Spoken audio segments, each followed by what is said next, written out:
안녕하세요. 다시 찾아온 그레이스입니다. 오늘도 여러분의 머릿속에 있는 궁금하셨던 것, 특히 먹을 거에 대해 궁금했던 모든 것을 한번 파헤쳐보죠. 사과는 근데 사계절 내내 제철인 것 같아요. 예전은 아니었죠. 근데 이제 지금은 저온 보관하면서 사과를 계속 유통을 하니까 우리가 언제 어디서든 사과를 만날 수 있죠. 제가 듣기로는 의사가 진짜 싫어할 정도로 몸에 좋다고 알려져 있는데 정말 그런가요? 예전 그 서양 속담 중에 사과가 빨갛게 익어가면 의사는 파랗게 진료간다라는 속담이 있어요. 그만큼 어떻게 보면 사과가 제철을 맞아서 사람들이 사과를 많이 쉽게 먹을 수 있는 환경이 되면 아픈 사람이 줄어든다 정도로도 생각할 수 있겠죠. 그만큼 사과 자체가 아주 건강한 과일로 많은 문화권에서 인지가 되고 있는데, 뭐 사과 하나로 만병통치라고 하면 제가 거짓말쟁이고요. 그렇게 얘기할 수는 없고, 다만 현대인이 너무 몸에 안 좋은 걸 많이 먹잖아요. 근데 그 몸에 안 좋은 거 대신 사과를 먹겠어 라고 생각하면 너무 좋은 선택이죠. 박사님 책 중에서 저속노화 식단에도 사과가 꽤 많이 등장을 하는데 영양학자들이 건강한 식단 많이 추천하는데 사과를 많이 포함시키는 편인가요? 네, 그럴 수밖에 없는 게 사실 가장 손쉽게 구할 수 있는 과일이기도 하면서, 사과는 모든 과일이 다 껍질째 먹을 수 있는 건 아니잖아요. 그런데 사과는 껍질을 깨끗하게 씻는다면 껍질째 먹어도 대부분의 사람들에게 거부감이 없는 과일이기도 하고, 껍질 자체가 굉장히 좋은 영양소도 많아서 깎아먹는 것보다는 사실 그냥 껍질이 있는 상태로 세척해가지고 드시라라는 것을 권해드릴 만큼 사과는 쉽게 구할 수 있는 건강한 과일에 해당하죠. 그렇다 보니까 레시피북에서는 많이 사용하게 돼요. 사과 영양소에 대해서 좀 자세히 많이 알고 싶어요. 식이섬유가 제일 대장되는 영양소인데, 특히 껍질까지 먹는다고 가정하면 우리가 펙틴이라고 부르는 영양소가 굉장히 많이 들어있어요. 그래서 그 사과에 있는 펙틴은 사실 내 장내 건강에도 아주 도움이 되고, 우리가 보통 식이섬유 많이 먹으면 화장실 편안하게 잘 간다라고 하는데 그 효과가 사과는 정말 크죠. 그래서 사과를 껍질채로 드시는 습관을 가지시면 사실 아침 변비를 예방하는 데도 도움이 될 수가 있고요. 또 아이들도 화장실 가기 힘들 때 그 사과 같은 거 이렇게 숟가락으로 긁어가지고 엄마가 애기한테 주기도 하고 할 만큼 사과는 식이섬유가 아주 밀도 있게 들어가 있는 과일이죠. 사과를 많이 먹는 사람들이 행복 호르몬이 더 많이 나온다, 그런 얘기도 좀 있었던 것 같은데. 우리가 이제 그거를 잘 생각해 봐야 되는데, 사실 요즘은 장내 미생물 환경, 장내 미생물 프로파일이라고 우리가 부르는 장 건강의 지표 자체가 단순히 장 건강에만 영향을 미치는 게 아니라 우리 몸의 호르몬 대사와 뇌, 인지 기능까지도 영향이 있다라는 것들이 이제 속속 밝혀지기 시작하면서 그런 류의 문구들이 많이 나오고 있지만, 사실 사과를 먹는다고 해서 장내 미생물 프로파일이 반드시 모두에게 개선되고 그것이 반드시 모두에게 행복 호르몬이 나온다고는 말할 수 없겠죠? 그럼 제가 더 이상 과학자가 아니고 그렇게는 얘기할 수 없는데, 분명한 것은 사과 자체가 식이섬유소가 굉장히 밀도 있게 들어가 있는 과일이기는 하고, 식이섬유가 높은 과일은 장내 미생물 환경을 개선시킬 가능성이 굉장히 높죠. 그러면 그런 사람에게서 더 건강한 그 다음 효과들을 끌어낼 수 있는 그런 작용은 분명히 한다고 생각합니다. 사과라는 것 자체가 가지고 있는 이점이 분명히 있는 과일이니까요. 그럼 사과 같은 거는 하루에 몇 개 정도 먹는 게 제일 좋을까요? 예전에는 사과가 이렇게 크기가 좀 다양했는데 지금 되게 표준화된 것 같아요. 그래서 그렇게 생각하면 뭐 하루 한 개 정도는 모두에게 권할 만한 것 같은데, 특히 사과는 칼륨이 그렇게 높은 과일은 아니에요. 그래서 신장이 조금 불편하신 분들도 다른 과일 대비해서는 조금 편하게 드셔도 괜찮겠다 싶은데요. 큰 사과라면 반 개 정도? 일반적인 크기의 사과라면 한 개 정도 드셔도 괜찮습니다. 사과 자체가 혈당 조절과 다이어트에 좀 많은 도움이 되는지 그것도 궁금해요. 사과도 되게 다양한 품종이 있고 그 자체가 가지고 있는 당 함량이 다 다를 수 있어서 우리가 자연당도 혈당을 높일 수는 있어요. 그러나 다만 사과는 식이섬유도 굉장히 많기 때문에 혈당을 높이는 위험도 자체가 설탕을 퍼먹는 것만큼 크지 않은 거죠. 그래서 혈당을 관리하시는 분들도 식이섬유소가 많은 사과의 형태, 갈아 먹거나 이런 거 말고, 사과 주스 말고 그냥 사과를 다 껍질채로 잘 썰어서 씹어 드시는 걸로 하면 혈당을 높이는 것에 크게 염려 없이 드실 수 있죠. 그럼 저속노화에 좀 도움이 될 만한 사과의 레시피가 따로 있을까요? 일단 제가 생각하는데 껍질을 어떻게 쓰느냐에 클 것 같아요. 그래서 껍질을 일단 잘 세척을 하시고 그 껍질 채로 잘 씹어 먹을 수 있는 레시피라면 저속노화에 도움이 된다고 생각하는데, 그건 반드시 무슨 저속노화에만 도움이 되는 게 아니라 신장 질환이 있으시거나 당뇨 관리를 하셔야 되는 분들도 결국은 마찬가지 관점 지점이라는 생각이 들어요. 그래서 잘 껍질째 잘 씻은 사과를 예를 들어서 슬라이스해서 샐러드로 만드셔도 너무 좋고요. 사과를 또 채 썰어서 샐러드를 할 수도 있지만 편으로 썰어서 샐러드를 해도 씹는 식감이 다르기도 하고 큐브 모양으로 썰어도 씹는 식감이 다르기도 하고 해서 사과의 아삭아삭함의 그 식감 놀이가 어떻게 써느냐에 따라서도 굉장히 다채롭게 활용할 수가 있거든요. 그래서 다양한 샐러드 활용해 보시는 거 좋고, 만약에 나 사과 너무 좋아하는데 이게 너무 아삭아삭하고 껍질이 걸려서 조금 먹기가 불편해 그런 분들이 계신다면 사과를 익혀서 드셔도 돼요. 근데 푹 익혀서 드시라는 개념이라기보단 약간 과육이 부드러워질 만큼 익히시는데, 그러면 이게 원래 사과 본연의 상큼한 맛이 사실은 좀 떨어지기 때문에 맛이 이상한데 라고 생각하실 수 있는데요. 그럴 때 킥이 될 만한 재료가 저는 계피가루 추천드리고 싶어요. 살짝 계피가루를 정말 뿌리듯이 말듯이 살짝 지나가는 형태로만 하셔도 색다른 풍미가 싹 나면서 사과를 먹는 건강 이점을 다 누릴 수 있게 부드럽게 즐길 수 있는 방법이 될 수가 있어요. 겨울쯤 되면은 뱅쇼라고 계피랑 사과랑 과일들을 넣어서 끓여서 먹고 하잖아요. 그런 거 식으로 먹어도 괜찮다고. 아니요, 그건 뱅쇼는 다릅니다. 뱅쇼는 완전 건강인들한테만 추천드릴 수 있는 음료인데요. 이제 뱅쇼라는 것의 원래 정의는 와인에다가 시나몬 스틱이나 과일들을 넣고 알코올을 날리면서 끓여낸 따뜻한 음료를 지칭하는데, 그 뱅쇼 자체는 과일의 단맛이 완전 농축적으로 들어가 있는 와인이기 때문에 혈당 문제가 있으신 분들한테는 일단 비추고요. 그 음료는 그냥 건강한 성인분들이 약간의 연말 분위기를 내고 싶을 때 정도 추천드릴게요. 그 레시피 중에서도 사과랑 어울릴 거를 같이 섞어서 만드는 그런 레시피도 있을까요? 사실 치즈랑은 너무 궁합이 좋아요. 사과는 리코타 치즈, 그리고 우리 뭐 치커리, 루꼴라 요런 류의 약간 향이 살짝 있는 샐러드 잎채소들 사과랑 궁합이 좋고요. 사과랑 견과도 궁합이 좋아요.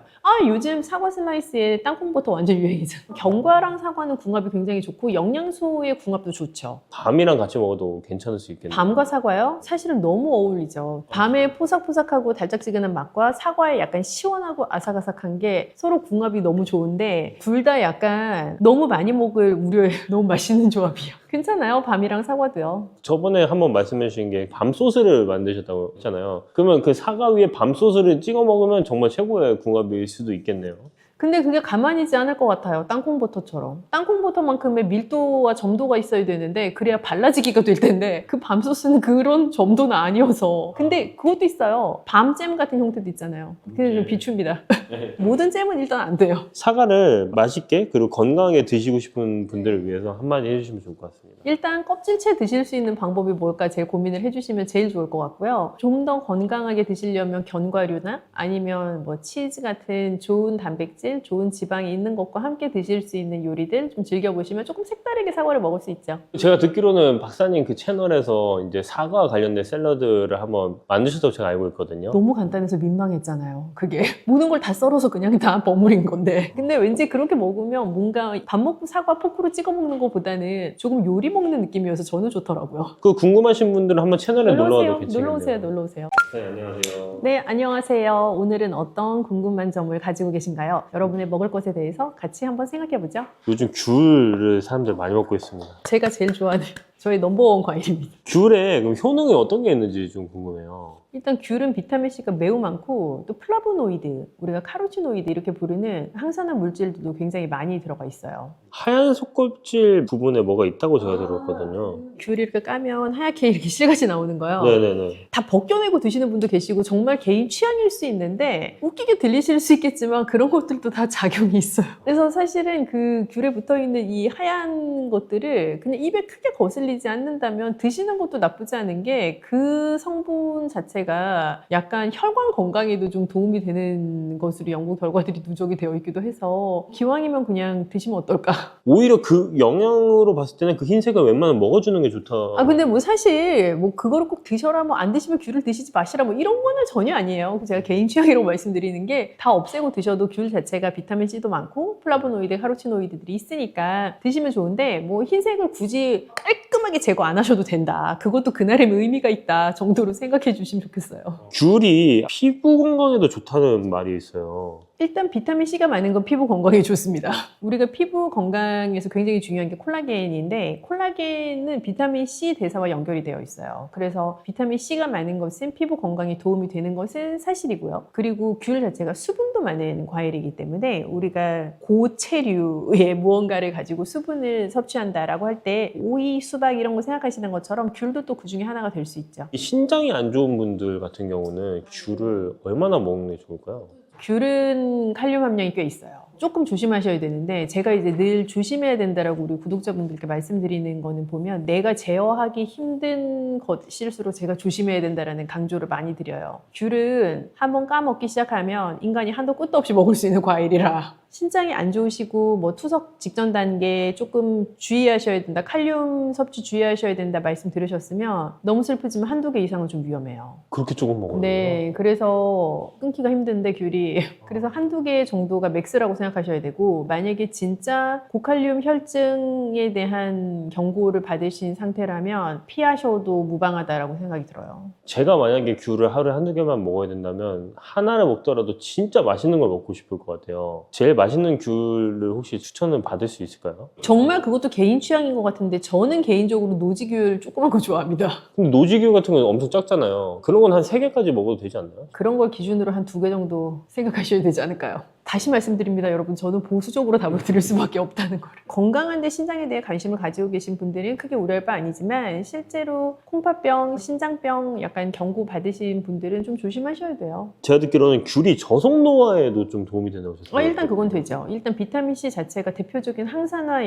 영양소이기도 하고 귤이 많이 가지고 있는 여러 식이섬유, 귤과 함께 페어링해서 먹을 수 있는 다른 뭐 궁합이 좋은 것들, 다 그런 것들이 다 저속 노화에 도움이 되는 짝꿍들이 많죠. 근데 귤과 삼겹살을 드시는 분은 잘 안 계시잖아요. 그러면 귤이랑 어떤 게 좀 많이 어울리나요? 귤이랑 견과는 궁합이 좋고요. 그리고 귤을 납작납작하게 썰어서 샐러드를 하시면 정말 맛있는데 그 샐러드를 할 때 예를 들어 적양파 이런 것들이랑도 귤은 어울리고요. 비트 같은 것들과도 귤은 어울리고요. 보통의 채소류들과 페어링이 좋아요. 뭐 상상을 해보셨을지는 모르겠지만 브로콜리랑 귤도 굉장히 잘 어울립니다. 브로콜리 송이 부분과 귤을 샐러드를 해놓으면 굉장히 보기에도 예쁘고 맛있어요. 완전 비타민C 덩어리죠, 그 샐러드 자체는. 과일이랑 궁합이 맞는 음식 같은 걸 얘기를 하면은 견과류가 항상 들어간 것 같아요. 그런 이유가 또 따로 있나요? 왜 그렇게 말씀을 드리냐면 우리가 과일을 주식으로 먹진 않잖아요. 일반적인 경우에는 간식으로 드시게 되는데 과일을 간식으로 택하신다 하면 일단 1차적으로는 칭찬을 해드려야 돼요. 왜냐하면 몸에 안 좋은 간식 대신 그래도 과일을 간식으로 택하신 것이니까 잘하셨는데 그럴 때에 나에게 조금 더 건강한 밸런스, 간식을 먹고 나서도 다음 끼니까지 조금 더 포만감을 오래 줄 수 있는 짝꿍을 찾는다라고 하면 크게는 2가지인 것 같아요. 하나는 방금 말씀드렸던 견과류. 더 많은 저작작용을 하게 되고 실제로 견과류 자체가 포만감을 줄 수도 있는 재료죠. 그래서 과일이랑 같이 먹으면 좋고, 두 번째는 무가당 요거트, 그릭 요거트도 상관없고 그릭 요거트가 아닌 것도 상관없는데 그런 것들도 단백질 함량이 높고 나에게 지속적인 포만감을 줄 수 있는 재료죠. 그래서 과일이랑은 궁합이 좋죠. 간식 자체가 가지고 있는 의미가 내가 다음 끼니를 정식으로 먹을 때까지 나에게 지속적인 에너지를 공급하고 내가 엉뚱하게 배고프지 않게끔 해주는 역할이 크잖아요. 그렇게 생각하면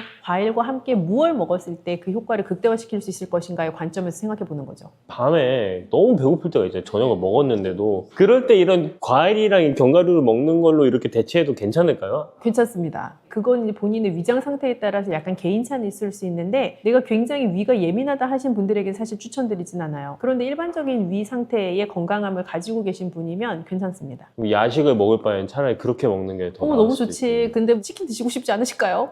마지막으로는 귤을 좀 건강하게 맛있게 드시고 싶은 분들에게 한마디 해주시면 좋을 것 같아요. 제가 어렸을 때 귤을 너무 많이 먹어서 여기 손바닥이 노랗게 그런 경험 있으신 분들 많으실 거예요. 그만큼 이게 한번 손에 잡으면 끊기가 힘든 과일인데 우리 구독자분들은 말씀드려서 아시겠지만 무얼 먹는지도 중요하지만 어느 만큼 먹는지 중요하니까 그 양을 잘 설정해 놓고 드시는 거, 특히 귤처럼 한 알, 두 알, 세 알 이렇게 세기 쉬운 것들일수록 나의 양을 잘 설정해 놓고 드시는 거, 그게 제일 중요하다고 생각해요. 제가 듣기로는 지금 박사님 채널에서 귤과 관련된 맛있는 간식이 있다고 제가 알고 있거든요.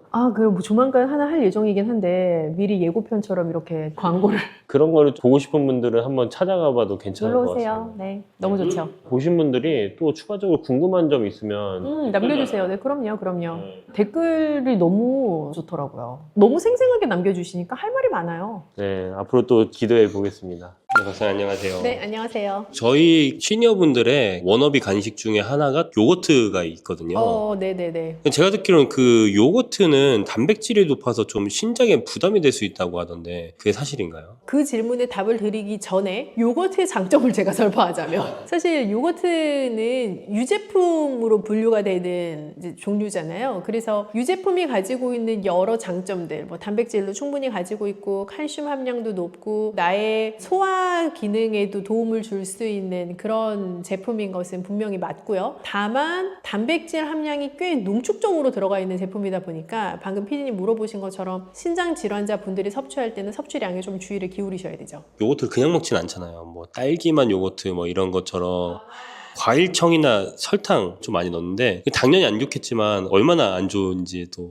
그 떠먹는 요구르트 차원에서 보면 방금 말씀 주신 것처럼 각종 맛이 가미되어 있는 딸기맛 떠먹는 요구르트, 복숭아맛 뭐 이런 다양한 과일맛 요구르트는 어르신들이나 혹은 어린아이들에게는 전혀 추천드리지 않고요. 그거는 사실은 당만 높일 수 있는 거에 해당하고요. 무가당 요거트를 고르시되 조금 더 찐득한 무게감이 있는, 그러니까 더 식감이 있는, 흐르는 것보다 꾸덕하게 푹 떠지는 그런 요거트를 선택하시는 게 더 건강한 요거트를 심플하게 선택할 수 있는 방법이에요. 먹다 보면 그래도 그 달달함이 좀 땡길 수 있잖아요. 그럴 땐 좀 어떻게 해야 될까요? 생과일 넣으시면 꽤 괜찮은데요. 요거트에 냉동 블루베리 아주 괜찮은 조합입니다. 냉동 블루베리나 혹은 뭐 냉동 과일 요즘 너무 잘 나오거든요. 그런 냉동 과일 같은 것과 무가당 요거트를 섞어서 드시는 것도 너무 좋고요. 그리고 뭐 당뇨에 대한 리스크가 크게 없으시다면 천연 꿀 같은 거 조금 곁들이셔도 좋고요. 박사님이 주로 요거트랑 같이 자주 드시는 게 따로 있으실까요? 만약에 그릭 요거트라고 하면 오이.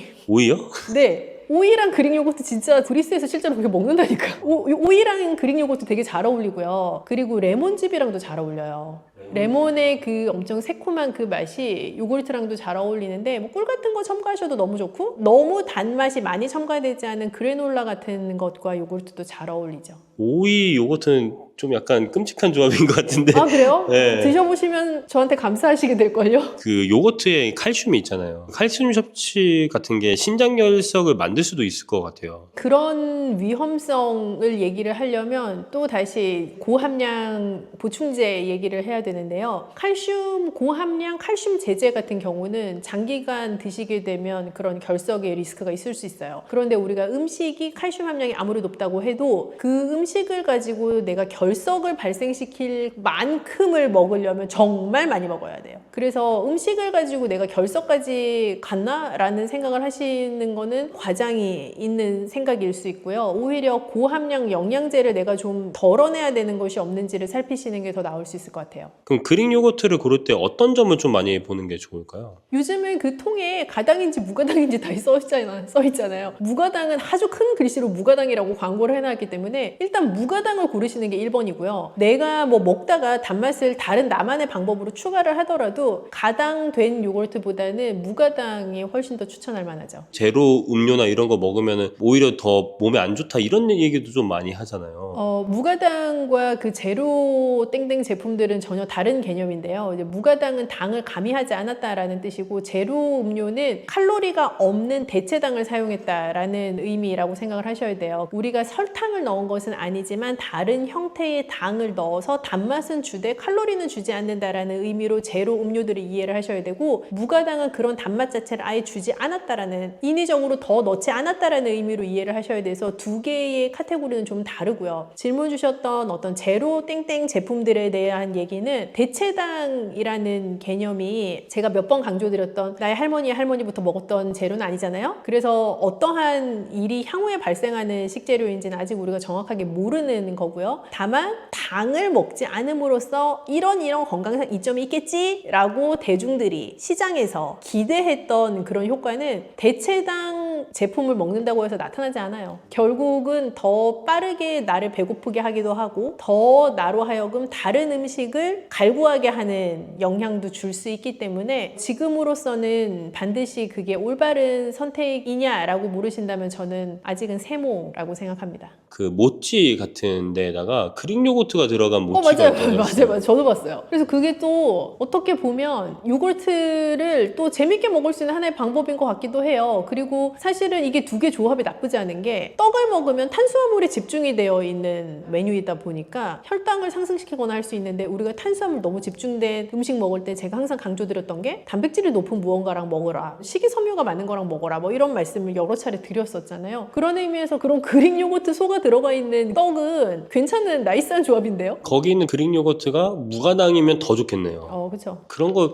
근데 맛이 있을지가 좀 궁금하긴 합니다. 그런 거. 그게 매니아들이 있더라고요. 그것만 드시는. 그건 만드시는 분이 있어요. 네. 저는 약간 되게 전통적인 맛을 찾을 것 같은데 또 그릭 요거트 맛을 선호하시는 분들 계신가 봐요. 근데 그런 걸 먹었을 때 실제 영양적으로 봤을 때는 그런 게 조합이 괜찮나요? 배합이 괜찮은지가 좀 궁금해요. 그쵸. 뭐 쌀 자체는 탄수화물이 많은 곡류이면서 다른 잡곡류들 대비해서는 단백질 함량도 좀 낮고 다른 무기질 함량도 좀 낮고 식이섬유 함량도 낮은 이제 곡류인 건데 그릭 요거트 자체는 사실 단백질 함량이 높은 유제잖아요. 그래서 쌀을 많이 먹음으로써 뭐 좀 더 광의로 생각해 보면 탄수화물을 많이 섭취함으로써 나타날 수 있는 혈당의 상승을 좀 보완해 줄 수도 있고요. 둘 사이에 영양소를 서로 가지지 않은 것들을 같이 먹게 되니까 영양소 섭취 차원에서도 좀 균형 있는 섭취가 될 수 있죠. 번외적인 질문인데 유산균을 어떻게 배합을 하느냐에 따라서 치매 개선에 도움이 된다는 얘기가 또 있어요. 이게 이제 어떤 차원에서 생각하면 요즘 가장 핫한 연구 주제에 해당하는 장 건강과 브레인 건강 사이에서의 어떤 상호 관계가 있느냐의 문제이기도 해요. 유산균을 어떻게 배합해서 치매 개선 혹은 예방 효과가 있다라는 작은 형태의 정의로 설명할 수 있다기보다는 내 장내 유산균 밸런스를 어떻게 장내 미생물 밸런스를 어떻게 유지를 해야 내 뇌 건강에 영향이 있느냐라는 좀 큰 연구 주제 하에서 굉장히 많은 연구팀에서 연구하고 있는 거죠. 마지막으로 그릭 요거트를 좀 건강하게 드시고 싶은 분들에게 한마디 이제 얘기해 주시면 좋을 것 같습니다. 그릭 요거트는 사실 간식으로 선택하기에 굉장히 좋은 제품인데요. 더 좋은 건강한 선택을 하시려면 무가당 그릭 요거트를 택하시고 맛있다고 한 번에 너무 많이 드시지 말 것. 그 두 가지의 지침을 생각해 주시면 될 것 같아요. 네, 안녕하세요. 네, 안녕하세요. 요즘 저희 사이에서는 항산화가 좀 인기가 있습니다.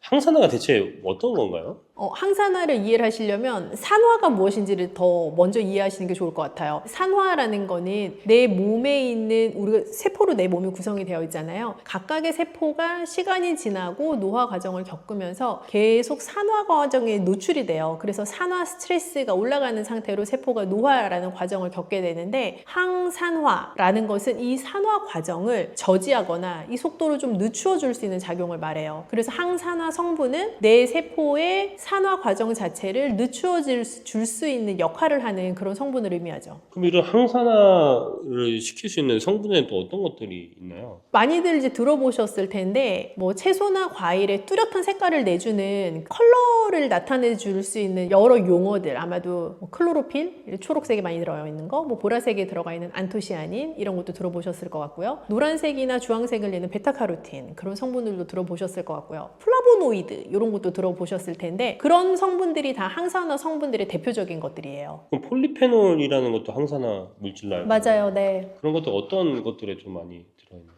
대표적으로는 아마 주변에서 많이 접하실 수 있는 것 중에는 다크 초콜릿도 있고요. 카카오도 그런 성분을 가지고 있고요. 그리고 우리나라 전통 재료 중에서는 쑥도 추천할 만하고요. 그 쑥에 있는 그 항산화 성분은 몸에 어떤 도움을 많이 주나요? 뭐 사실 쑥 하면은 딱 뭔가 굉장히 짙고 아주 깊은 초록색이잖아요. 그래서 그 쑥은 클로로필이라고 부르는 항산화 성분도 많이 있고 플라보노이드라고 하는 항산화 성분도 많이 가지고 있어요. 뭐 아마 들어보셨겠지만 모르겠지만 쑥이 여자한테 좋다 그런 얘기들도 예전에 어른들이 많이 하셨는데 그 여자한테 좋아요 라고 하는 것 자체가 몸을 따뜻하게 해주는 성질이 있어서 그렇다라고들 말씀들을 하셨었거든요. 그러면 그 몸을 따뜻하게 해주는 게 나를 덥게 한다 그런 얘기라기보다는 내가 가지고 있는 노화 과정에서 올 수 있는 여러 염증들을 완화해 줄 수 있고 갱년기에도 쑥이 좋다라고 하잖아요. 뭔가 나이가 들어가면서 여성분들이 겪을 수 있는 여러 작용들에 뭐 쑥이 좀 도움이 될 수 있다라는 의미로 예전 한방에서 말씀을 하셨던 것 같아요. 그렇게 생각하면 쑥에 들어가 있는 항산화 성분들의 효과는 나의 항산화 효과의 일반적인 것들처럼 특히 여성들에게 있어서 나의 어떤 세포의 노화 과정을 조금 더 늦추어 줄 수 있는 그런 효과라고도 볼 수 있겠죠. 초콜릿 속에 카카오 같은 경우도 스트레스 완화라든지 항산화가 있다고 했는데 이거에 대한 과학적 근거도 있나요?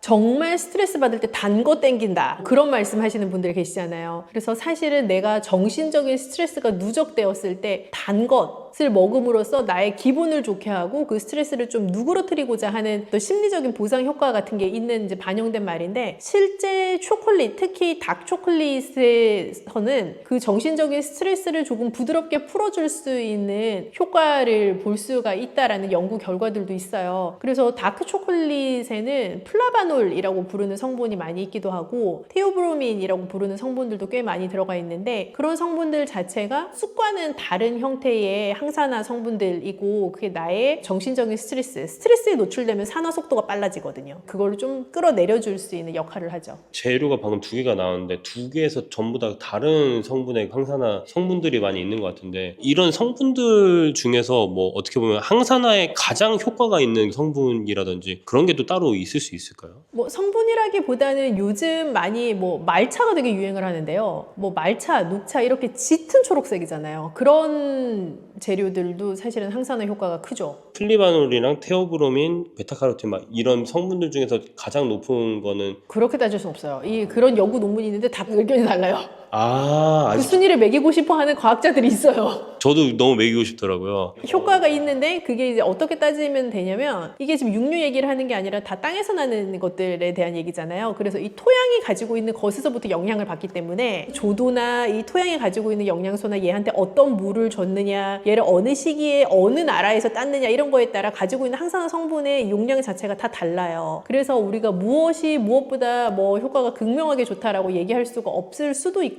예를 들면 제가 뭐 가지가 압도적으로 1등입니다 라고 해도 나 가지 싫어하는데 이러면 그만이잖아요. 그래서 각각의 기호도가 음식에서는 반영이 될 수밖에 없어서 그렇게 항산화 성분 무엇이 무엇보다 더 좋냐라고 물으면 제가 답을 하기가 좀 애매하죠. 결론적으로 봤을 때는 그냥 다 먹어도 괜찮다 그런 거죠. 네, 그럼요. 녹차도 말씀해 주셨어요. 네. 녹차 말고 또 다른 게 또 있나요? 녹차도 강력하고요. 사람의 그 위장 상태에 따라 다를 수 있지만 커피도 굉장히 좋은 항산화 성분을 가지고 있어요. 커피가요? 네네네. 그래서 우리나라 카페가 너무 발달해 있어서 커피라고 하면 순수한 아메리카노랑 에스프레소 떠올리는 분도 계시겠지만 카페 모카 이런 거 떠올리시는 분 계실 텐데 그런 달달이 커피들은 사실 해당 사항이 별로 없고요. 정말 순수하게 그 커피 원두만 가지고 만들어낸 커피들은 항산화 효과가 있죠. 근데 제가 알기로는 녹차도 그렇고 커피도 그렇고 카페인 성분이 있잖아요.